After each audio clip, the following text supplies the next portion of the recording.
നമ്മുടെ ഭാരം ആരമേലിടണം? ബ്രദറെ, ഭയങ്കര കടം, അതങ്ങോട്ട് കൊടുത്തരും. ബ്രദറെ, ഭയങ്കര രോഗം, നീ ഇപ്പം കുറെ വിഷമിച്ച രോഗം പോവോ? പറ. അതങ്ങോട്ട് കൊടുത്ത ഫ്രീ ആയിട്ട്. പണ്ട് ഞാൻ മീറ്റിങ്ങിൽ പ്രസംഗം കഴിഞ്ഞപ്പം, സ്തോത്രം, എല്ലാവരും ഇങ്ങനെ പ്രാർത്ഥനയൊക്കെ കഴിഞ്ഞ് ഞാനിതുപോലെ ഈ കസാരയിൽ ഇവിടെ ഇരിക്കുക. അപ്പോൾ ഒരു ആൻറ്റി ഒരു ഫ്രണ്ടിൻ്റെ കൂടെ വന്ന എൻ്റെ കസാരയ്ക്ക് 2 കസാരയ്ക്ക് അപ്പുറത്ത് ഇരിക്കുക. ഇച്ചിരി പ്രായമുള്ള ഒരു ആൻറ്റി, ഒരു 10-60 വയസ്സ് കാണും. എല്ലാവരും പോയിട്ട് അവർ പോകുന്നില്ല. ഞാൻ ചോദിച്ചു, എന്തേ പ്രാർത്ഥിക്കുന്നില്ലയോ?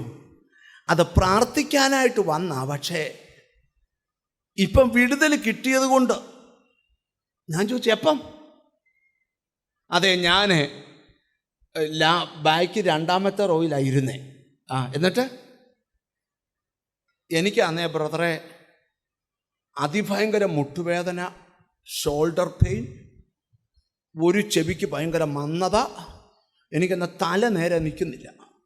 അതുകൊണ്ട് ഞാൻ കൈയൊക്കെ അടിക്കാതെ ഇങ്ങനെ ഇരിക്കുക.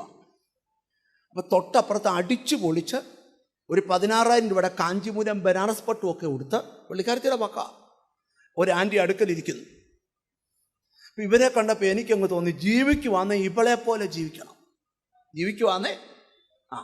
ആദ്യത്തെ ആരാധന കഴിഞ്ഞപ്പോൾ ചോദിച്ചു, എവിടാ വീട്? അപ്പം വീട് പറഞ്ഞ് കുമ്പനാടാന്ന് പറഞ്ഞു. ഓ, അപ്പം പുള്ളിക്കാർ ചോദിച്ചു, എന്നാ ഈ ആരാധിക്കാതിരുന്നേ? അതെ, എനിക്ക് ഷോൾഡർ പെയിനാ, അസുഖമുണ്ടല്ലയോ, സൂക്ഷിക്കണം കേട്ടോ. സ്തോത്രം. പിന്നെ തലയ്ക്ക് ഭയങ്കര മന്ദത. ഞാൻ സിസ്റ്ററെ കണ്ടപ്പോൾ ഓർക്കുമായിരുന്നു, സിസ്റ്ററെ പോലെ ആയായിരുന്നു എത്ര. അന്നേരം സിസ്റ്റർക്ക് അസുഖം വരണം. ഓ, എനിക്ക് അസുഖമൊന്നുമില്ല, എൻ്റെ ബ്രദറിൻ്റെ കിഡ്നിയാണ് എനിക്കിരിക്കുന്നത്. എൻ്റെ ബ്രദറിൻ്റെ കിഡ്നിയാ എനിക്കിരിക്കുന്നത്. പിന്നെ മുട്ടുവേദനയെല്ലാം ഉള്ളു. എൻ്റെ 2 മുട്ടും 2 പ്രാവശ്യം ഓപ്പറേഷൻ ചെയ്താ.